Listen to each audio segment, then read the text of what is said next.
J'ai tenu ce matin à passer vous dire félicitations à toutes les forces de Pau et de la région par extension. Félicitations pour le travail abattu. C'est l'une des régions les plus pacifiées et ça ne veut pas dire que c'est fini.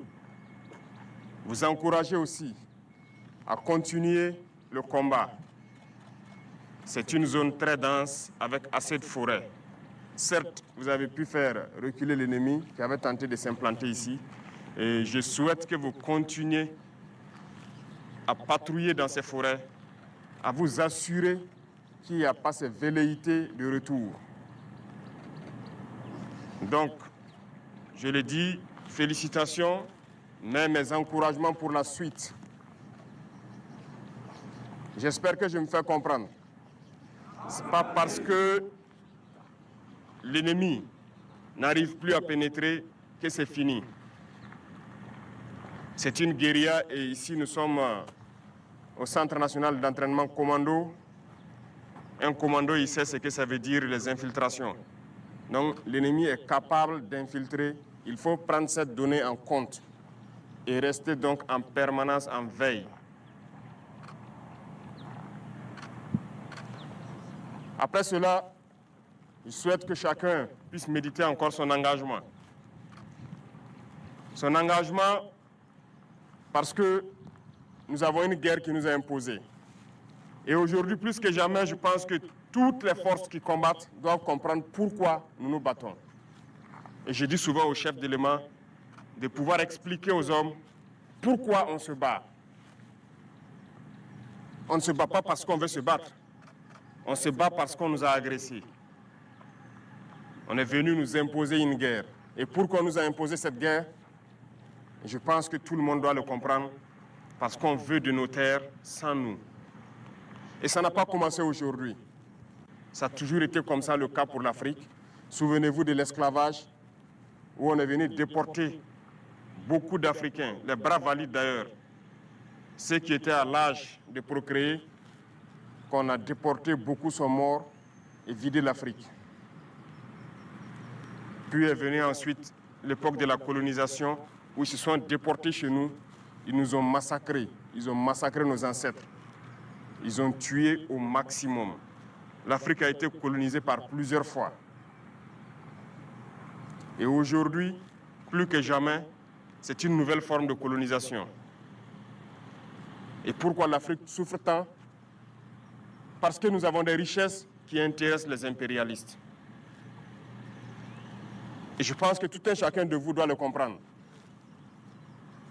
Si vous êtes en mesure de vous mettre en première ligne, de vous battre jusqu'au sacrifice suprême, comme on le dit, c'est que vous comprenez le sens de votre engagement. Vous êtes venus pour défendre la nation, pour protéger cette terre que nous ont léguée nos ancêtres. Les dévanciers nous ont écrit l'hymne. Et je pense que quand vous écoutez l'hymne du Burkina, ça commence par contre. Parce qu'ils se sont opposés à plusieurs formes de colonisation. Le Burkinabé est contre l'humiliation. Nous sommes contre toute forme de domination. Le Burkinabé est contre le néocolonialisme.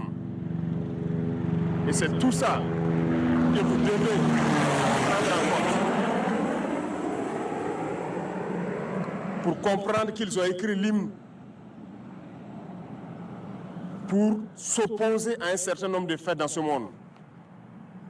Et ils ont défendu cette terre, et ils nous ont légué la terre. Et nous, notre devoir, c'est de nous battre et défendre nos terres également pour les léguer à nos enfants. Aujourd'hui, nous nous battons, mais pas forcément pour nous, mais pour nos enfants. Qui ici n'aime pas son enfant pour ceux qui ont des enfants? Tout le monde aime son enfant. Si un danger devrait arriver à un enfant, le papa préfère prendre le danger pour épargner l'enfant. C'est pour dire que le père préfère mourir pour que son enfant survive. Donc nous battons aujourd'hui, c'est pour les générations à venir, pour les léguer de meilleures terres et qu'ils puissent vivre à l'aise. Donc il n'y a pas de réserve dans ce combat. Nous nous opposerons à tout ce que ces dominateurs veulent nous imposer. Et vous devez continuer à vous battre pour ça. Écoutez bien notre hymne. Et ça doit vous donner plus de motivation. Engagez-vous, parce que je le dis souvent, le Burkina est très riche.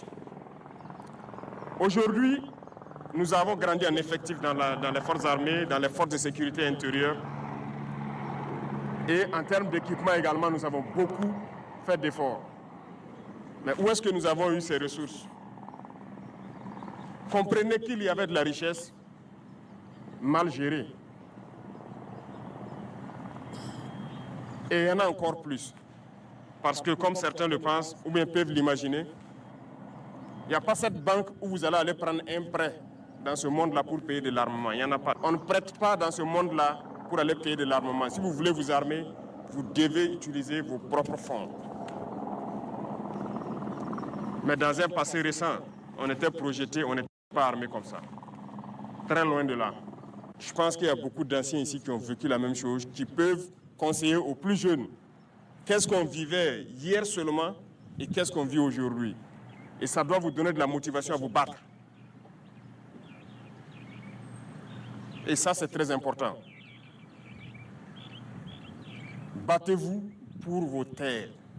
Battez-vous pour léguer un Burkina meilleur aux générations à venir. Battez-vous pour qu'on puisse exploiter décemment nos ressources et que ça nous profite.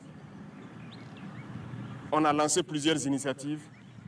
Nos parents au village sont en tout cas plus ou moins contents de tout ce qu'on fait pour eux en matière d'agriculture, parce que notre population est en majorité agricole, pour tout ce qu'on est en train de faire en matière d'infrastructures routières pour pouvoir se déplacer et tout. Mais tout ça, c'est avec nos ressources.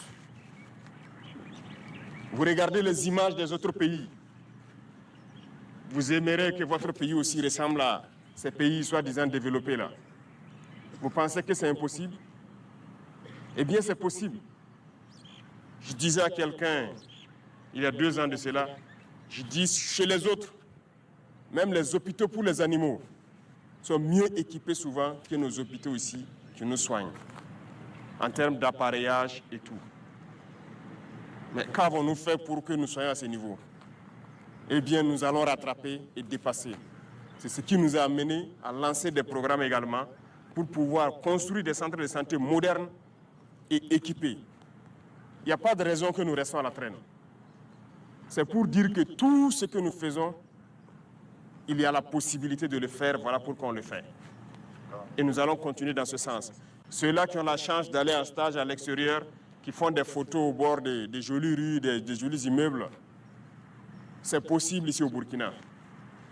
Et c'est ce que nous allons faire, pour que vous viviez à l'aise et bien. Mais pour ça, il faut se battre d'abord. Voilà pourquoi je dis qu'il faut méditer son engagement, écouter notre hymne et se battre. Vous êtes très courageux, très combattants. Mais souvent, il y a de ces attitudes qui viennent vous causer des pertes inutiles. Notamment l'utilisation des téléphones portables. Ceux-là qui vont se montrer incapables de changer, de laisser tomber le téléphone en opération, nous allons les chasser de nos rangs et nous allons les punir sévèrement. Parce que nous n'allons pas permettre que par la faute de quelqu'un qui a une addiction au téléphone, mettre la vie des autres en danger. Vous imaginez, vous êtes en détachement sur votre position. De bons soldats montent la faction, concentrés à leur poste, ils finissent, ils descendent, ils doivent se reposer. Et un saboteur se retrouve au poste avec son portable sur TikTok ou quoi, 1xBit, jusqu'à ce que l'ennemi approche, attaque, et les bons soldats peuvent mourir dans leur repos. Vous voulez qu'on les laisse dans nos rangs?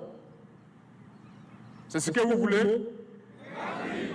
Alors on va les chercher de nos rangs et on va les punir. J'ai déjà donné instruction aux chefs militaires d'identifier autant que possible ceux qui ont cette addiction, qui ne peuvent pas se séparer de leur téléphone. On va les chercher et on va les punir. Parce que ce qu'ils font, c'est criminel. On ne peut pas tolérer ça. Certes, on sensibilise, mais on ne peut pas tolérer. Vous pouvez garder les petits téléphones, ça c'est juste pour appeler la famille, mais s'il n'y a pas de raison, on fait avec. Ceux qui ont des parents magistrats ou autres qui peut-être participent au tribunal qui juge les terroristes peuvent se renseigner avec eux.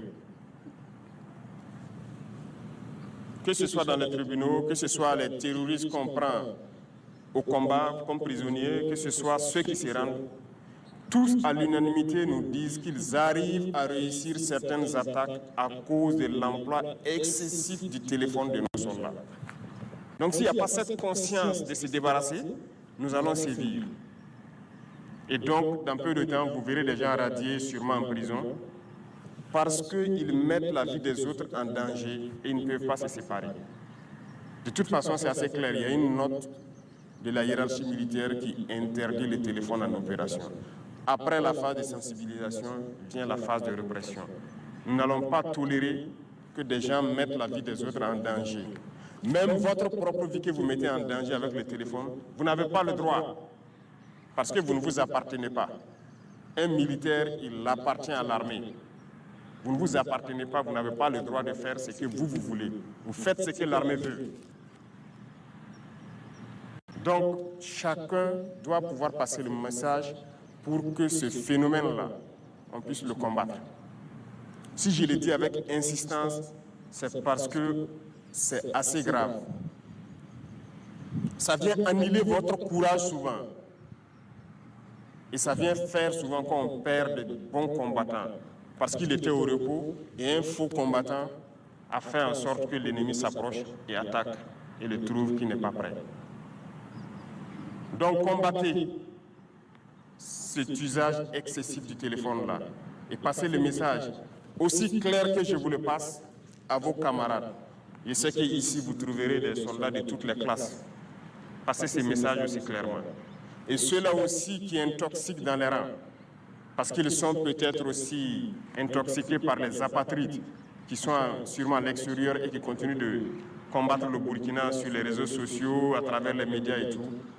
Il faut faire très attention. Lorsque quelqu'un vous dit de ne pas vous battre, il veut vous soumettre. Vous voulez être esclave?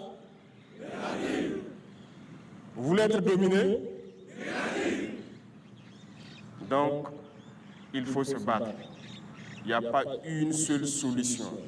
Le Burkinabé ne négociera pas avec son ennemi. On va se battre et nous allons vaincre. C'est la seule chose qui puisse prévaloir. Il n'y aura pas une seule once de négociation avec qui que ce soit. Ce sont nos terres, nous allons nous battre. Ceux qui sont venus nous attaquer, ils mourront sur ces terres-là. Nous ne lâcherons rien, absolument rien, même pas un seul centimètre carré. Donc, je vous souhaite de continuer à vous préparer, de rester toujours en état d'alerte, même si vous n'êtes pas en opération, il faut rester en état d'alerte. Parce qu'à tout moment, vous pouvez être en opération. Il faut se préparer au combat et ça ne doit pas durer cette guerre encore. Parce que nous mettrons tout en œuvre pour que le combat reprenne une certaine intensité et anéantir cet ennemi-là. Félicitations à toutes les forces qui se battent et souhaiter que vous continuez à faire corps avec la population civile. Parce que c'est très très important. Nous, on n'a pas connu forcément cet amour entre armée et la population civile il y a des années de cela. Ce n'était pas facile, c'était de petites bagarres à n'en pas finir dans les maquis au quartier. Mais aujourd'hui, l'armée et la population sont soudées. Et c'est le facteur essentiel du succès des opérations comme ça. Vous avez les informations, les renseignements comme il le faut. Vous êtes soutenu moralement, vous êtes soutenu psychologiquement. Donc il n'y a pas de raison d'avoir mal au moral. Il n'y a pas de raison de ne pas foncer, de ne pas continuer. Continuez à cultiver cet amour avec la population, continuez à les aider, continuez à participer, à les unir aussi. Parce que notre passé de quelques décennies de mauvaise politique a contribué à fragiliser nos différentes couches sociales, à diviser les gens, souvent sur des questions futiles. Et votre rôle également, c'est de contribuer aujourd'hui à les unir. Parce que vos voix portent. Les civils croient en vous. Aujourd'hui, lorsqu'un soldat se met debout et parle à une dizaine de civils, ils l'écoutent et c'est plus facile pour les civils de mettre en exécution ce que vous êtes en train de leur dire. Donc chacun, autant que vous êtes, doit être un ambassadeur de paix, de cohésion pour nos frères civils. Et continuer à jouer ce rôle également, à profiter de ces instants d'amour entre nous, les parler, les amener à s'unir, pouvoir laisser tomber certains clivages qui sont nés rien que du fait de la politique. Et vous devez contribuer à cela. Parce que le militaire, ce n'est pas juste tenir l'arme et courir, tuer, non. Vous êtes formés au-delà de cela. Si vous défendez une patrie, c'est qu'il y a toutes ces valeurs que vous incarnez et que vous devez pouvoir aussi exploiter pour unir vos populations civiles. Bonne formation pour ceux qui sont toujours en stage. Bon courage. On ne lâche pas le moral. Hein. C'est dur ici, mais seuls les durs passent. Et vous êtes durs et vous devez passer. Pour ceux qui sont sur le terrain, je vous souhaite très bonne chance dans les opérations. Et continuez donc à écumer les différentes forêts pour déceler d'éventuelles infiltrations. Continuez à protéger ces populations qui ne croient qu'en vous, qui ne comptent que sur vous. Que Dieu vous accompagne dans vos différentes missions, que Dieu vous protège tout au long de vos différents combats, que vous revenez sains et saufs, nous raconter les batailles et que nous puissions construire notre Burkina que nous le souhaitons. La patrie ou la mort, nous vaincrons.